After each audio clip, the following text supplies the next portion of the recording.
A Cintia lê como identificar um dirigente que possa ser confiável.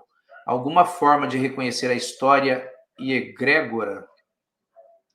O que eu percebi ao longo dos anos, né?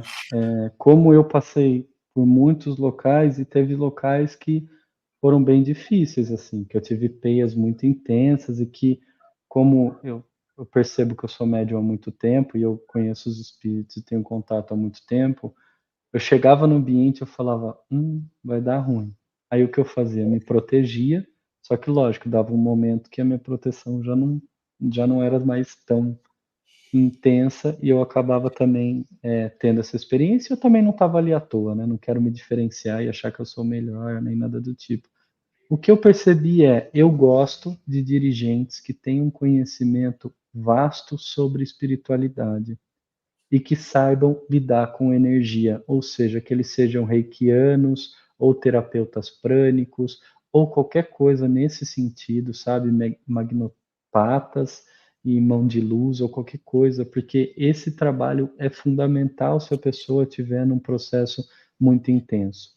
Tem muitas igrejas e muitas situações que não permitem que tenha qualquer contato com ali a pessoa naquela situação, que fala que é a experiência dela. Eu entendo que por um momento sim, né, por um período a experiência dela, mas se a pessoa vem atrás, né, para pedir ajuda, ou se você vê que a intensidade é muito grande, cabe ao dirigente intervir, tá? Essa é a maneira que eu vejo, respeito as pessoas que fazem de outra forma. Então, o que eu percebi, ambientes que são dedicados a isso, ambientes que têm uma egrégora muito bem firmada, que o dirigente tem este propósito na vida, né? Que é um dirigente já estudado, que ele já tem tarimba, vamos dizer assim, né? Ele já está há anos, é, alguns anos, no mínimo 5, 10 anos ou mais, é o que é mais aconselhável, sabe? Eu já tomei com dirigentes que tinham menos tempo de ayahuasca do que eu, e foi legal. E já tomei com outros que tinham muito mais tempo e não foi. Então, só que eu percebi essa diferença. Às vezes a pessoa estava muito focada só na religião e ela sabia tudo daquele tema específico, mas ela não sabia muito bem das outras coisas, por exemplo, das incorporações, dos corpos, de como lidar com a energia, de como fazer um passe, de como fazer um corte energético, de como chamar as entidades, chamar as egrégoras, pedir encaminhamento daqueles espíritos ou daquela energia, encaminhar, né? Por exemplo, o fogo. O fogo é fundamental numa sessão. Tem muita sessão que não tem fogo porque não é possível. Eu acho complicado, tá? Porque se não tiver uma outra válvula de escape, por exemplo, eu que sou da terapia prânica, eu não coloco só fogo, eu espalho baldes de água com sal e eu comando esses baldes de água com sal para que façam a limpeza. Eu também tenho cristais, eu comando esses cristais. Eu estou agora dentro de uma pirâmide gigantesca que eu tenho aqui em casa. Eu comando ela para que ela trabalhe dessa forma também. Então, o ambiente ter esse preparo, né? Como eu comungo também das entidades da Umbanda, eu peço para as entidades, para os guardiões que venham em auxílio da casa das pessoas.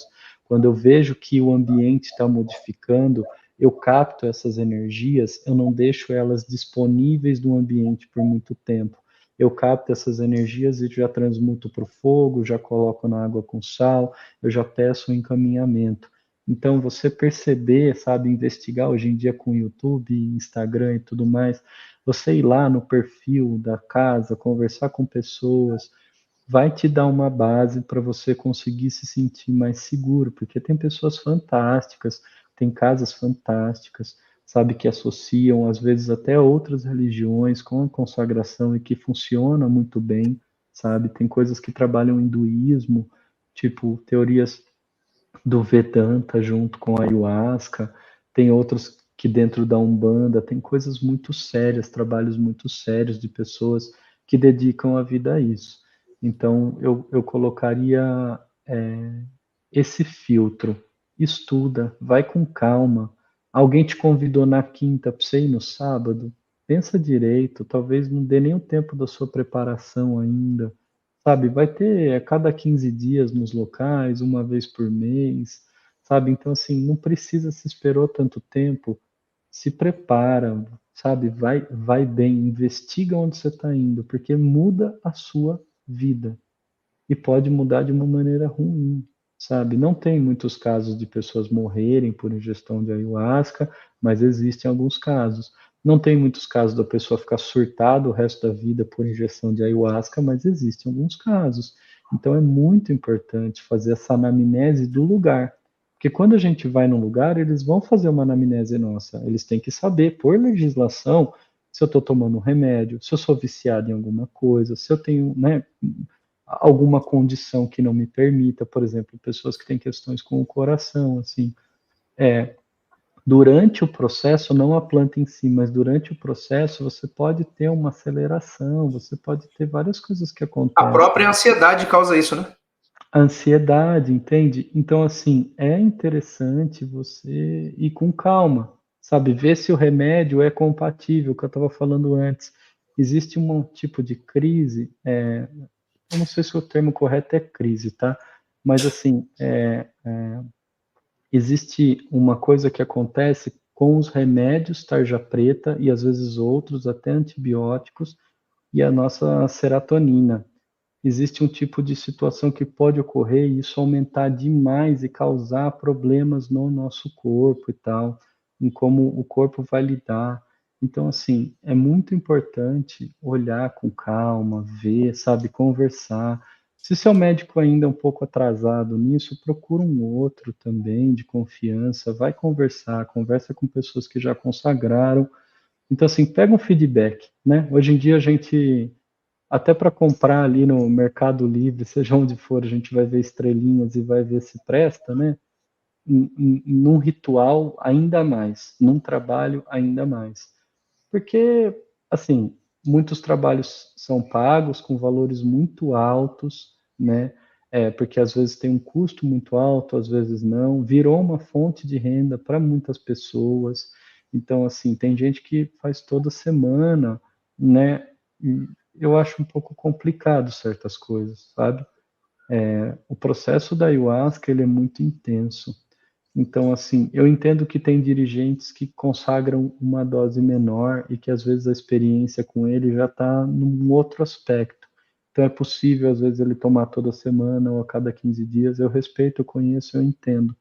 Mas, assim, é importante também entender o que a pessoa está querendo com isso, se é a missão dela ou se é um trabalho que ela está fazendo porque é o que ela está conseguindo fazer agora para se manter, sabe? É lógico, tudo tem um valor, tudo tem um custo, né? O ritual e tal, mas assim, ver também essas coisas, sabe? Tudo isso é importante. Perfeito. A Thelma está dizendo aqui, como o Alê tem uma voz tranquila. Não sei se você faz meditação guiada, mas com certeza, se fizer, deve ser maravilhoso. Com certeza eu conseguiria me concentrar, Que legal. concentraria muito. Obrigado, Ale. Obrigado a A você. Edilma Veloso É, tem uma pergunta Dilma. interessante. No ritual do ayahuasca também é usado rapé? Então, Aonde eu consagrei, não. quando eu comecei a consagrar 2 décadas atrás, então já existia a questão do rapé, mas aonde eu ia, como era uma comunidade daimista, nos preceitos do mestre Irineu, seja bem clássica, não tinha qualquer coisa além de ayahuasca. Nem cannabis, nem rapé, nem sananga, nem nada do tipo, tá?